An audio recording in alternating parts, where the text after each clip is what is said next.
Magandang araw mga kabakons, for today's video. Ang pag-uusapan naman natin ay tungkol naman sa ating universal remote control para sa ating aircon. Ang nangyari kasi mga kabakons, meron po akong kaibigan na nagpatulong sa akin dahil yung aircon niya, meron siyang aircon na nabili na wala pong remote kaya mahirapan siya ng tuwing mag-turn on siya sa kanyang aircon at saka mag-turn off. Kasi sa tuwing gagamitin niya ang kanyang aircon, mahirap para sa kanya na magma-manual turn on, manual turn off. Kaya gusto siyang magpaturo sa akin kung paano i-set up yung universal remote control para sa kanyang aircon. Dito mga kabakons, meron kasi siyang nakitang universal remote control. Hirapan ako kasi yung kita niya na universal remote control ay parang galing yata to sa Korea kasi yung language kasi nito is Korean. So ang una natin gawin mga kabakons para mapagana natin itong remote na ito sa aircon ng kaibigan ko. Ito naka-turn on na to.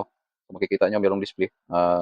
22 degrees Celsius pero doon sa aircon natin kung makita nyo is 25 pa din. So try natin i-turn off. Ito naka-off na po yung remote natin pero kung makita nyo sa aircon is naka-turn on pa din. So ito yung gawin natin, turn on natin. Tapos kung makikita nyo ito mga kabakon, kung babasahin natin to is sulchong, kung sa English po ito mga kabakon is setting. So i-press natin itong setting at saka itong parang sige. So itong parang sige is yun ang kung sa English mga kabakon ito po yung wind strength niya. So dito natin i-control yung fan. So kung sa mga normal na remote natin is fan po ang nakalagay dito. So isasabay natin to ilong press itong dalawa.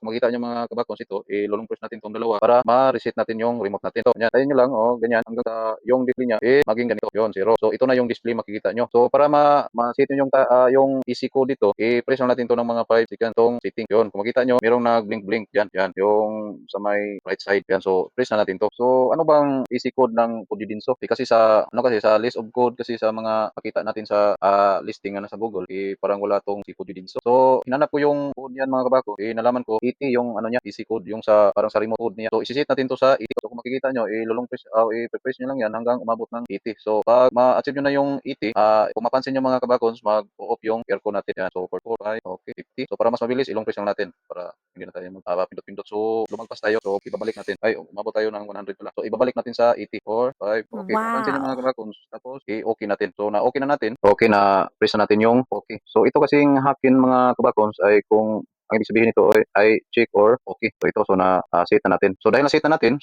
kung mapansin nyo mga kabakons is 80 yung easy code natin na nilagay. So ngayon, kung nakita nyo mga kabakons is naka-turn off na yung aircon natin. So ngayon, i-press na natin tong tune 1. So ngayon mga kabakons ay para makita nyo kung function na ba siya sa siniset natin na easy code para sa ating remote control, i-press natin yung tune 1. So ito yung power. So tingnan nyo mga kabakons at saka yung aircon. So pag-press natin is gumagana na siya. So ganyan lang mga kabakons sa pag-set natin sa ating mga universal remote. Kung nawala yung mga remote ng inyong mga aircon para hindi kayo mahirapan na mag-manual turn on, turn off kasi medyo mahirap yan kapag gumagamit tayo. Lagi tayong pumupunta sa aircon natin para doon natin manual turn on at saka i-turn off natin. So para hindi na tayo mahirapan, bumibili kayo ng universal remote control at ganyan lang ang pag-set mga kabakons. Halos lahat naman siguro ng mga universal remote ay gano'n lang talaga ang proseso sa pag set up natin para makuha natin yung signal ng ating aircon. Hanggang dito na lang mga kabakons, sana meron kayong natutunan sa aking video. Kung nagustuhan niyo naman ang aking video, paki-like na lang, paki-share at 'wag kalimutan mag-follow for more. So maraming salamat.